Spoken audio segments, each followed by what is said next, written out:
This leader is provided to permit the projectionist to complete adjustments before the film begins. The volume and tone are identical with the soundtrack which follows.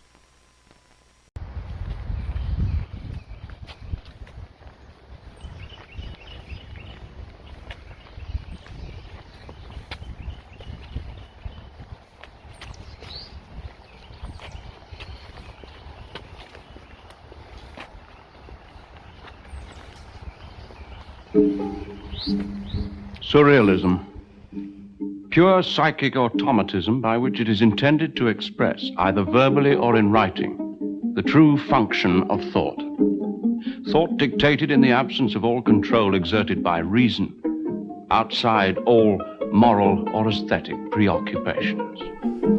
A conscious ordering of the human world had, after all, recently led to the most destructive war so far in history, a rationalized, industrialized global machine of death and imperial reshuffling.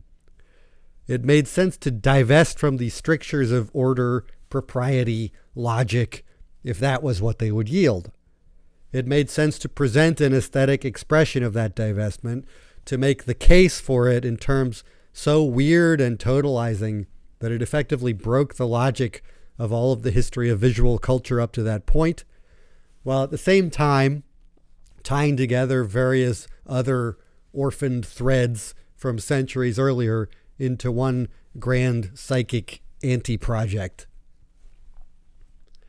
Surrealism was axiomatically concerned with accessing the unconstrained subconscious mind, with breaking free, but at the same time it is essentially reliant on new, pointedly conscious, systematic images of the human mind and thought. The world was no longer the narrativized symbolic network of the alchemists and astrologers that the surrealists identified as their antecedents. Now it was a kind of rational, objective thing, and we were individual things in it, which were ourselves able to be examined as objects in new ways. This opens up a new way of thinking about interiority, about the imagination, the artist, the individual, which makes surrealism possible, or which make it possible to really articulate it and to see it in retrospect.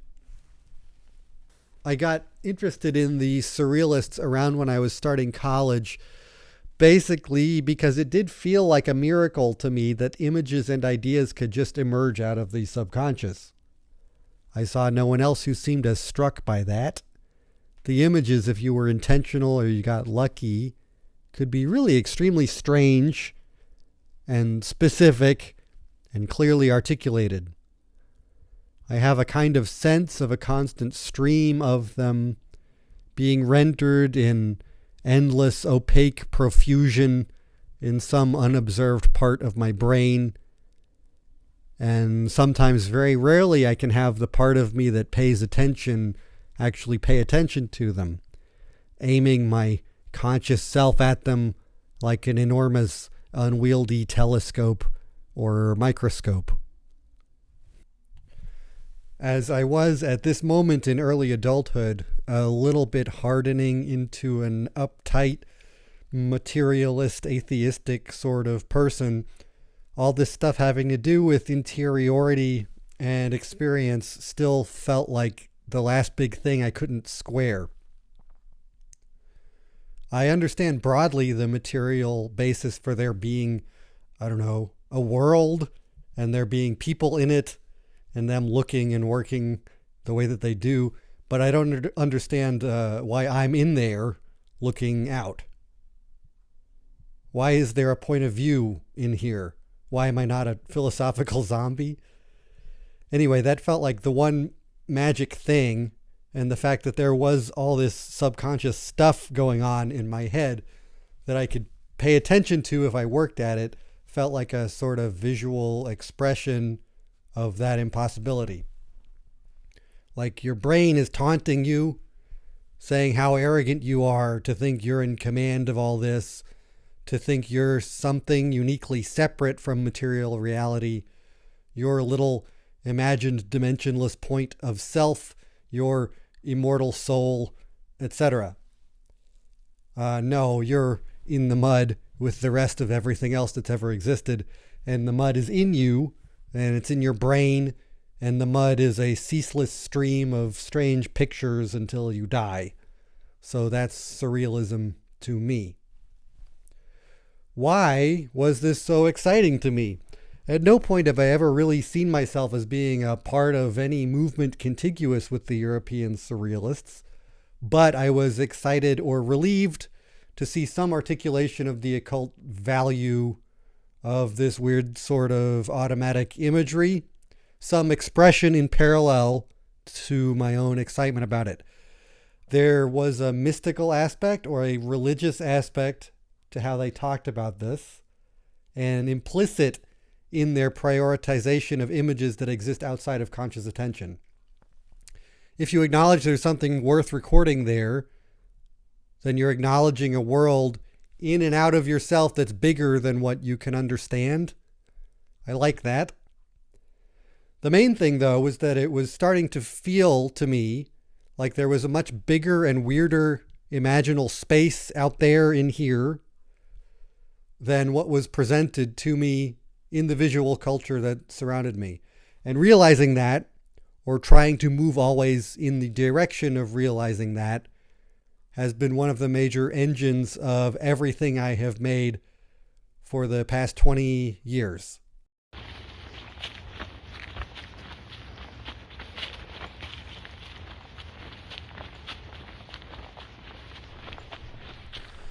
A lot of what Rice Boy was at the start was just a receptacle for a bunch of this automatic imagery I was coming up with. I was really obsessed with the feedback loop you could get into with picturing things and doodling them. Like when you can draw unselfconsciously enough, the drawing becomes an externalized part of your image-making brain. I had these hypnagogic images sometimes that had that sort of almost perfect clarity, and then doing explanatory drawings, attempting to nail them down for myself, would show me how unclear they really were. And then the drawing itself would become the clear thing to hold on to and build, while checking it against that fading impression of the original thing. I remember TOE showed up like this, and Gerund, I think, and Pons and Oyer, the mystic lizard creatures, and the Trills and Golgo.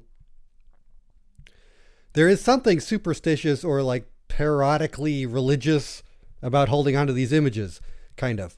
Like you're treating it essentially as an ecstatic vision, but it's just a little cartoon guy to put in your internet comic.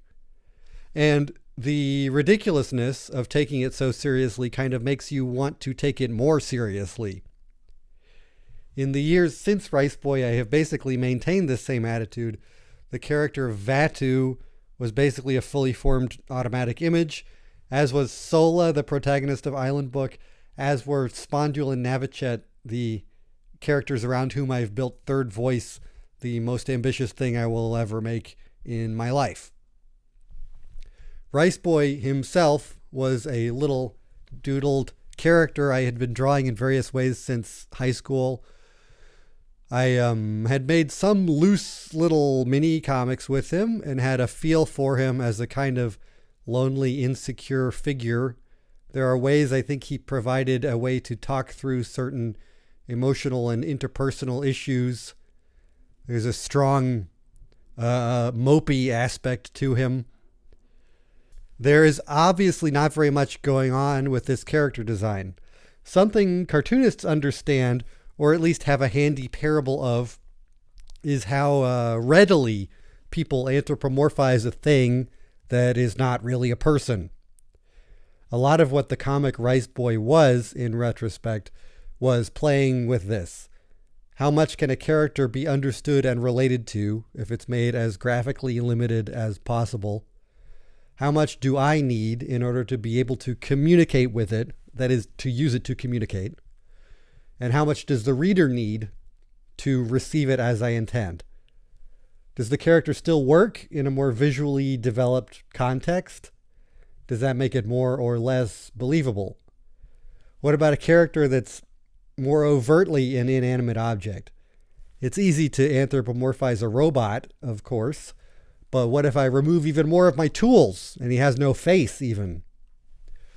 It turns out a person is willing to meet you halfway, eager to do so. The main thing that we do is assume agency, humanity, relatability in the things around us. So a lot of what cartooning is to extrapolate from this, build upon this, not to treat it as a trick, but to take that eagerness as a shared base level that you can build upon productively. Anyway, I came into Rice Boy with this sense of the character as an incongruously simple creature in a big, elaborate fantasy setting, and with these accumulated hypnagogic images, and with some little media fascinations I had at the time. The texture of Ralph Bakshi's work was beautiful to me, to the extent that I wanted to make my own improvised sort of collaged animated movie, and felt for a while like I was compromising by making a comic book instead. The Sergio Leone Clint Eastwood westerns were an absolute obsession of mine for that couple of years in ways that I don't know, in ways that may not be visible. The hypnotic psychedelic material of some of the 1930s Fleischer cartoons was hitting me extremely hard around 2006 also. This was, in a way, a pop cultural expression of the surrealist movement that had just articulated itself a few years earlier.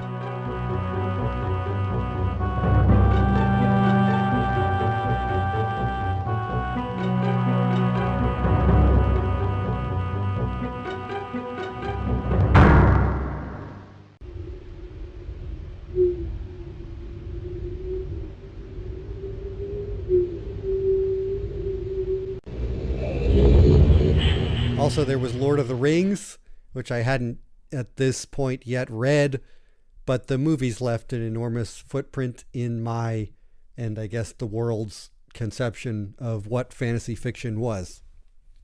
This sort of monomythic Lord of the Rings, Star Wars thing provided a structure for me to put all this stuff in. I love a quest narrative. I love a sense of structure that feels grand, apocalyptic. That feels like it invests the entire world around itself. I really ended up using this kind of story as a template, so I didn't have to think too much about what to do with a big story. It was guardrails. As I read it now, I can see parts where I am kind of doing the voice disingenuously of this monomythic sort of story, right? Writing in fantasy voice as opposed to writing in a more honest way. I just read through Rice Boy for the first time in certainly over 10 years. There's a lot I don't like about it, a lot that is really messy and poorly thought through, a lot of things that feel like they could easily have been worked at or thought about a little harder. And I really could draw all of this stuff a lot better now. I certainly could have drawn it better then too, if I had sort of allowed myself the space to. But I still haven't gotten over my impatience around these things, I feel like. I could write it with more intention. I could build up the sense of scale and gravity of it, as I thought I was doing, way better. But oh well. I mean, I can't look backwards too hard. It exists in the only way that it can exist. It exists as it does because it happened when it did in the way that I made it happen, right? Rice Boy was the first thing I made that felt like a fluent and personal sort of statement. There are aspects of it where I really see what I was going for, There are bits that are more clever or charming or weird than I remembered. The formal looseness, the bad or lazy drawing, is a persistent problem, but I am pleased with how it holds together and maintains legibility. I really just want people to know that I made it 20 years ago if they encounter it now. Really vertiginous to read it now. I see in it a first iteration of my pattern of long format story making, like the building of a house I have basically continued to psychically live in, setting up big structures to play around in, dropping foreshadowing, and hoping you can make it connect. Building up consequential moments tens or hundreds of pages in advance, and then executing them with the most show-offy presentation my technical ability of the moment allows for.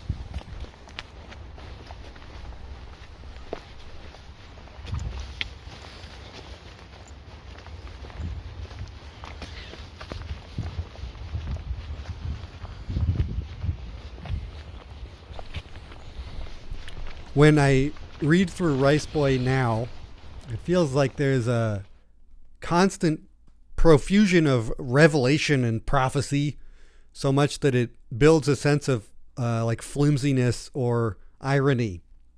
It calls into question the idea of revelation in ways I had kind of forgotten, like the mechanism of all this prophecy and these passages into more and more real reality just amounts to a disorienting jumble. What is real if we strip away the nature of the world so much and so ridiculously? What is going on underneath? There is built into surrealism this idea of removing the wool from one's eyes, right? We're looking at what's really going on in the mind experientially.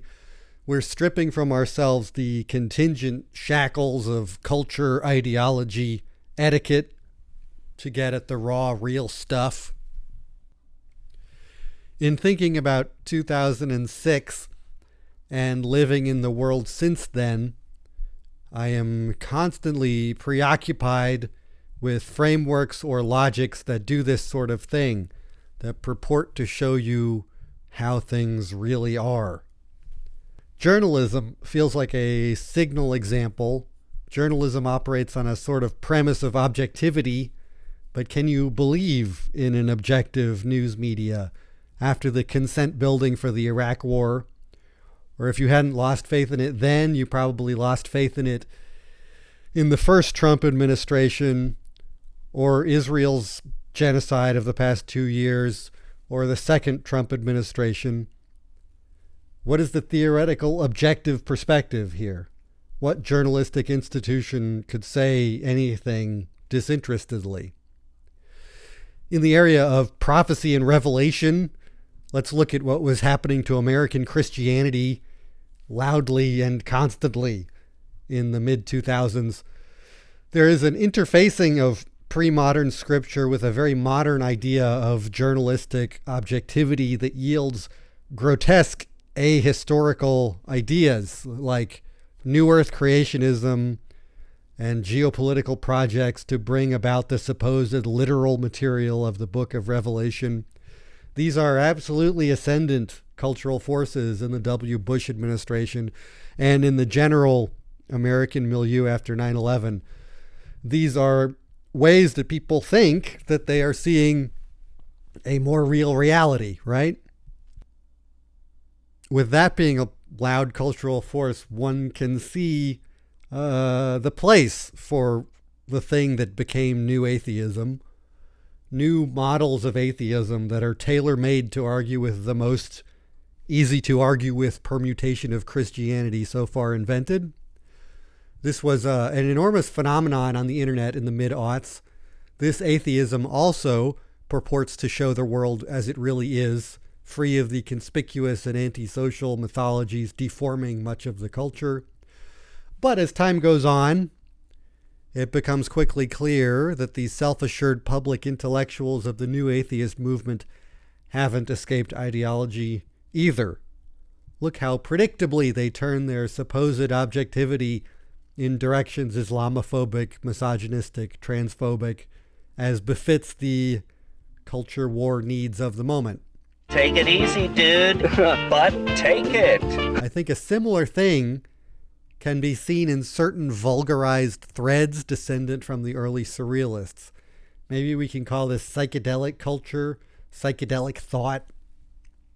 I was really into Terence McKenna for a while around the mid-2000s.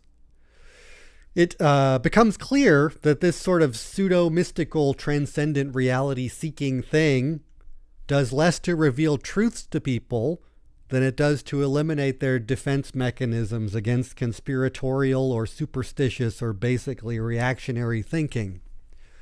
It all leans inexorably in the direction of Joe Rogan Experience, just asking questions, culture war fighting.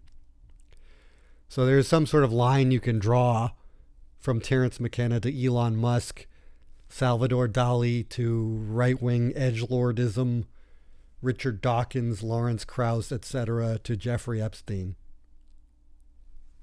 So, what does it mean to think that you've solved the problem of ideology in the United States in the 21st century? I guess it just means you're surrendering your grasp on your own convictions and allowing yourself to be sucked into the nearest center of gravity. And look at what the fuck that is. You don't have access to what's real. You're a person living in society with the rest of us. I guess religious people often put God there at the one spot of total objective truth. God has solved the problem of ideology. He alone has access to the real reality, the real answers. Any human perspective is compromised, half true, but not God's. Crucially, though, for that to work, we do not know the mind of God. We can only sort of use him rhetorically. Somewhere out there, truth or objectivity is possible, but we can't get to it. And thank God somebody has the answers. Can you imagine living in a world with no answers? When I look at the epistemological carnage being wrought by generative AI for the past few years, I think about this. I think a lot of people basically interact with these text-based systems as if they have some transcendent access to what's true. Why would they believe this? Are they just that gullible when faced by something that communicates, quote unquote, in a way that's easy to anthropomorphize?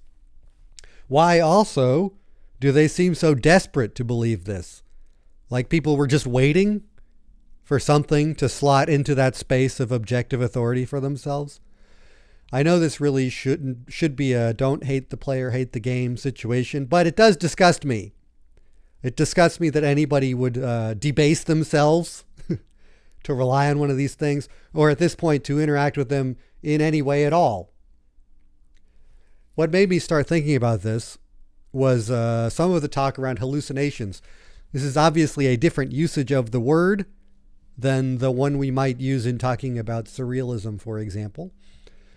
As you probably know, hallucinations are what they're calling the times when a large language model says or does something incorrect.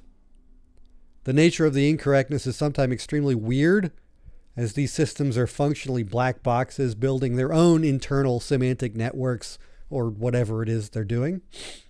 But the whole thing is just guessing what the most likely next word is going to be. So the mechanism by which hallucinations emerge is identical to the mechanism by which correct responses emerge, right? How do you imagine solving the hallucination problem then? Do you expect the chatbot to check every answer against reality before it responds? Where is this exhaustive and objectively correct model of reality you imagine it checking against? Do you want it to ask God?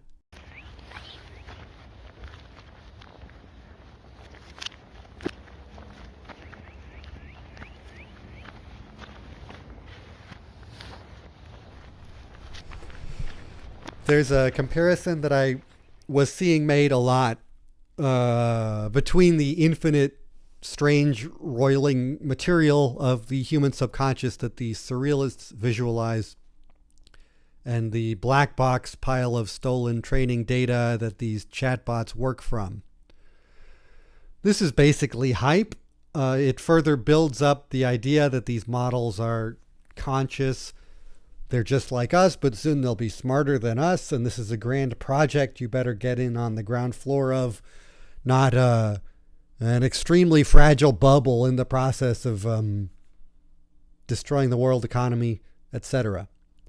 To give this train of thought too much oxygen, even to argue against it, is maybe to do the job of some of the worst people currently alive on the planet.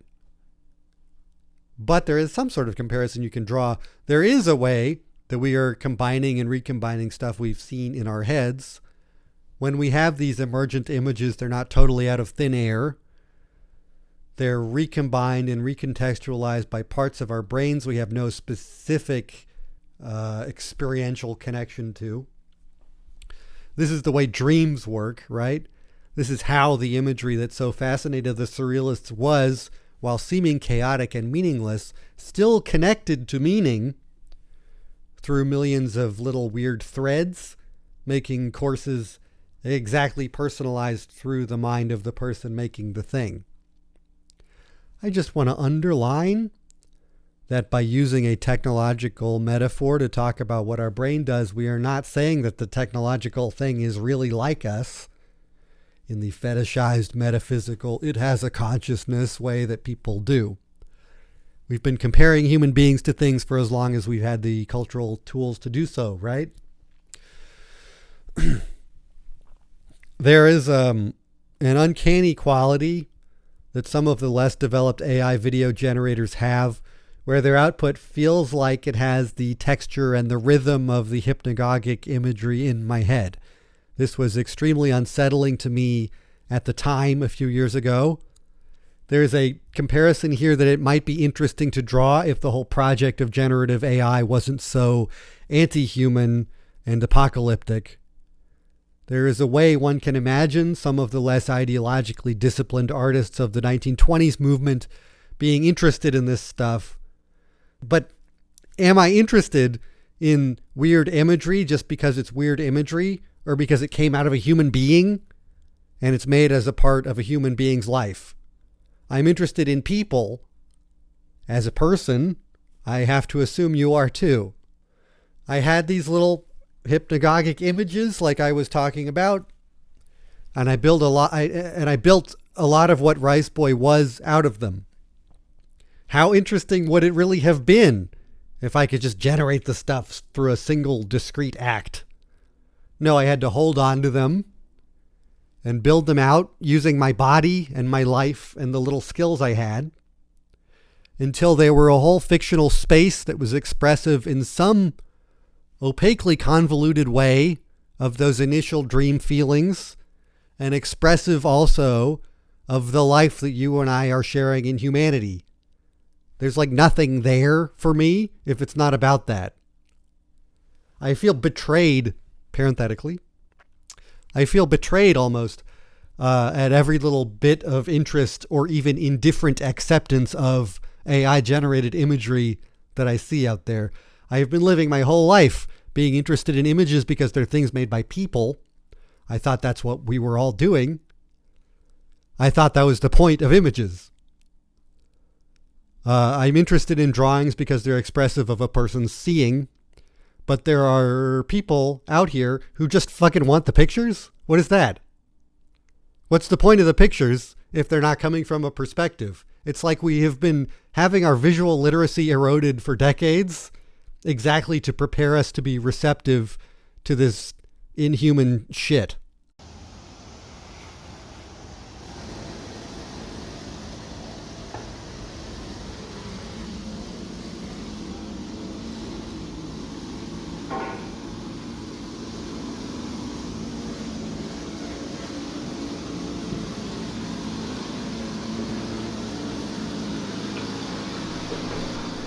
Returning to this framing around constraint and freedom, The overriding feeling that propelled me into making Rice Boy was a feeling of freedom, basically. I realized that a lot of my work and my ambitions creatively up to that point amounted to kind of putting on a voice and making the kind of thing that I thought I was in some way supposed to make. But Rice Boy was exciting to me because it felt like I had removed those constraints and I was really doing some honest thing. I was also excited about the graphic novel, which felt to me like a thing being newly recognized in the mid-2000s and which opened up an image of what comics could be outside of the limitations of periodical publication and distribution in which they had operated for most of their history. The webcomic also was a sort of an all of a sudden image of comics that could operate fully outside of the limitations of editorial standards, printing, distribution, taste, practicality, etc. This was a miracle. And the little aesthetic tool set I was figuring out of working with invented spaces with a profusion of different non-human character shapes felt like a freeing and basically infinitely capable space for narrative that I had not seen really hardly anybody even approach. Also, genre felt like an open space to me. I was aware enough of what was happening in fantasy as a genre for it to feel like it provided wide open, enormous generative tools for me. And at the same time, that fantasy as a whole was tending towards a really locked in conservative picture of what could be done with it.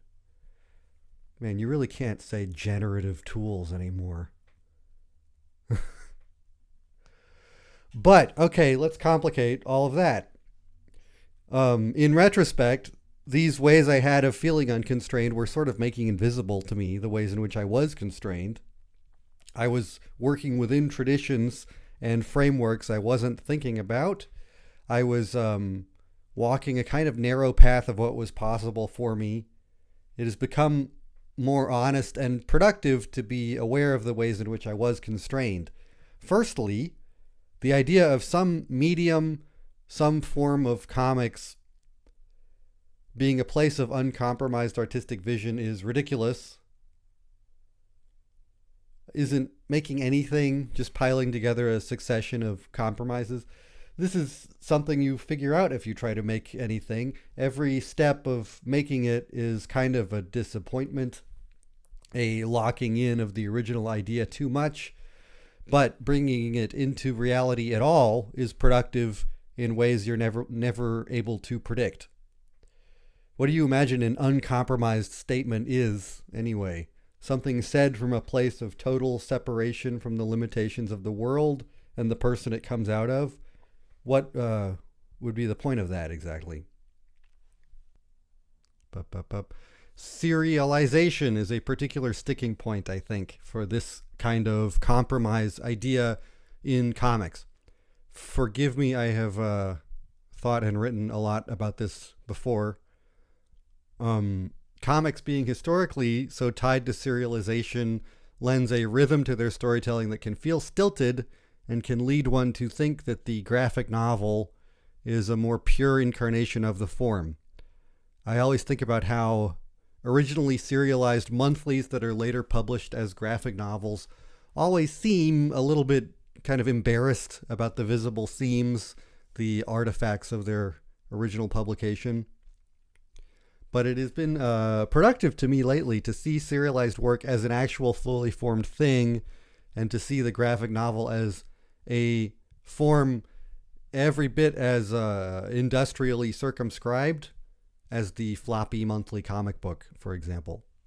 You're saying something in the world over the course of a particular span of time in your life and history, and it's existing in the ways it's economically possible for it to exist. So I used to be very worried about Rice Boy being complete and seamless and concrete. It used to stress me out to look back on it and see something I was learning how to make as I was making it, and to see it so deformed by the rhythms of online serialization. But what would that perfect version of it even look like? No such thing could exist. There are a lot of mythological ideas around artists that push for this sort of fantasy. My go-to parable about this is around Hayao Miyazaki, a cartoonist and animator who I really admire and whose work I've been following for practically my entire life. The way people express their admiration for this guy's work tends towards this mystifying, ahistorical, he's a genius type of storytelling. He has such a perfect grasp of what he's doing. He's difficult to work with, but that's because of his unassailable clarity and beauty of his vision. He's a totally atomically unique artistic genius. It is truer to say, I think, that he's been able to make what he's made not because he's special, but because of the industrial and pop cultural circumstances around his work over the particular period of his career. He built an approach and was central in building a studio for a new kind of animated production in an industry that wasn't yet perfectly industrialized. A lot of the value I see in his work is in its rambling exploratory quality. But you can't pitch a new animated movie to a studio with that sort of structural looseness. It wouldn't be a reliable investment. He is able to do it because of decades of momentum and because he built a space in an industry that was a lot less locked in than it is now. It's significant, isn't it, that he's an old guy? Isn't it sad that his approach feels so alien, so supernaturally honest and genius to us now? Isn't it sad that we don't see 1,000 other directors able to work in this way? Comics are flimsier and lower budget than animated movies, but the same cynicism and risk aversion is in comics as in any pop cultural medium. I think a lot about how the horizons of creative possibility are being narrowed. Webcomics are still a wide open space in my mind. How incredible that you can make stories in comics at any scale with absolutely none of the production and distribution concerns that used to be a necessary part of the medium a few decades ago. You can really make anything, and the way to make some amount of money to keep it sustainable can be tied specifically and exclusively to the readers who are personally interested in it. But over the past decade or so, it has seemed like the platform-based model of webcomics has totally overtaken young artists' ideas of what's possible. Now, the career goal is less to make what you want and try to find an audience. It's more to get a contract with this or that platform and get paid by them for making the work on their schedule and according to their editorial standards. This is bleak, right? Funny that just by virtue of having started doing this 20 years ago, I am now a total ideologue about this. I've seen this shift happen. I can see the failure of imagination in the creative and career goals of young artists. This failure has been engineered in them by corporate platforms, essentially. I started putting pages up of Rice Boy in spring 2006 when I was 18 and in my first year of college, and put up the end of the entire comic around 2 years later. I was by then only a little bit familiar with what webcomics were. I was still hoping that there was some way I could get into the more formal areas of the industry. I was constantly surprised that people were finding this thing I was making and reading it. I think I owe a lot of that to the sort of artist-forward organic network we all built and depended on back then. There was an automatic understanding that we were individuals making what we wanted to make, and we could relate to other people's work as individuals, and we could relate to our readers as individuals with their own particular interests in it, right? In particular, I owe some significant bit of my momentum in doing this to Ryan North of Dinosaur Comics and Senna Diaz of Dresden Kodak for sharing it very early on. I'm still struck by how many people were reading it very early. I routinely meet people when I'm at comic conventions who tell me that they've been following my work since Rice Boy and who I'd not met before, or people who were reading it back when it was only on LiveJournal. When the comic ended, I got a whole bunch of emails, and I started having this experience I am still having, where I sort of emotionally lock up because it's overwhelming to have people say these things about something I made, like it means something to them above and beyond what it meant to me making it sometimes. I still feel like I can't look that full in the face, but I have, at this point, known several of y'all through this for like 20 years now, and that's cool. It is scary to think about this span of time to me. I feel very out of touch with that world and that project, but I have been doing basically the same thing this whole time, just building on the premise of Rice Boy, but kind of forgetting the premise. I've made work for publishers and all sorts of things, but the through line of that time for me has been this sort of rambling front to back webcomic thing. I've sort of figured out what I'm doing, but there's never really been a clear image of what knowing how to do this looks like. And I feel a lot like I've been sort of building a logic by which these stories work in collaboration with an audience that is engaging with it in good faith. So, thank you. All of this big abstract thinking about the medium and the world I've been putting this stuff out into is kind of backfilled.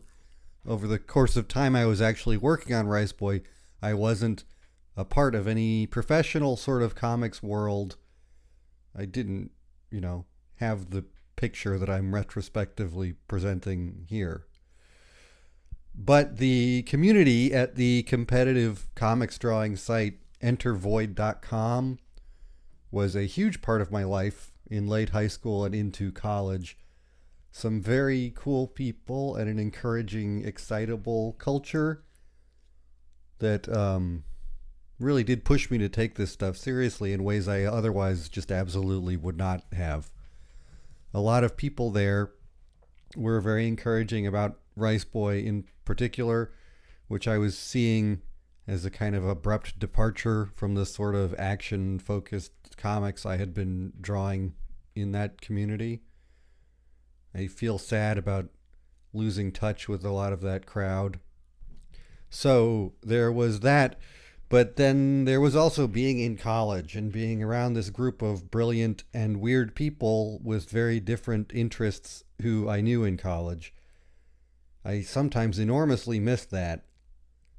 This handful of people does kind of feel like the community within which I got interested in and started making Rice Boy. Their opinions meant a lot to me.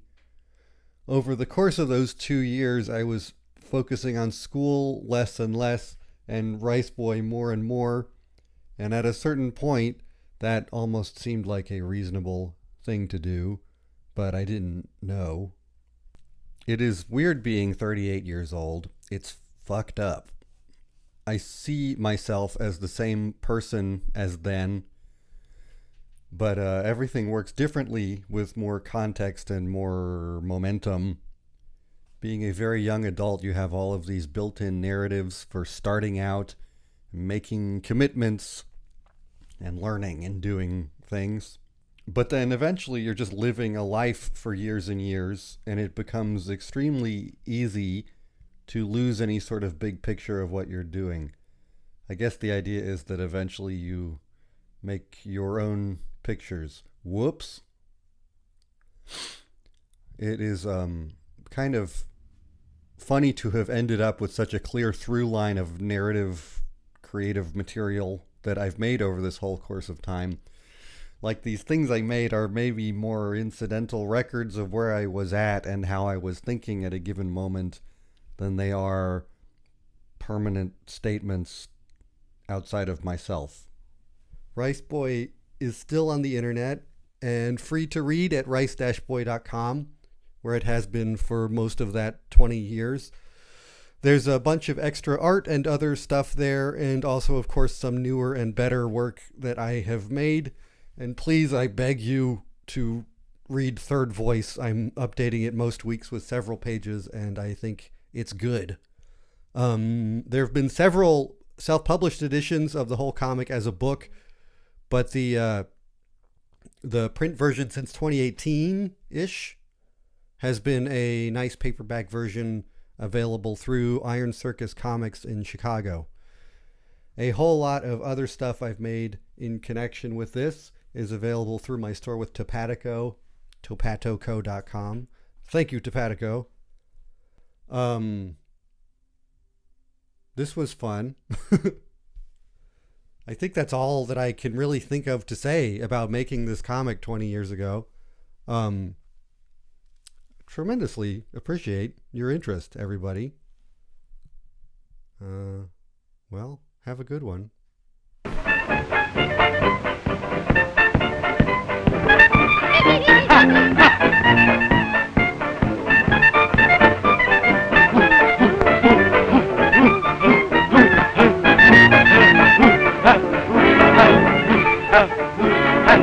You can't make any excuse. Go loom, till we pick up you. Swing your sinner for making chicken elope. You're at the end of your rope, so just give up all hope. Swing your sinner.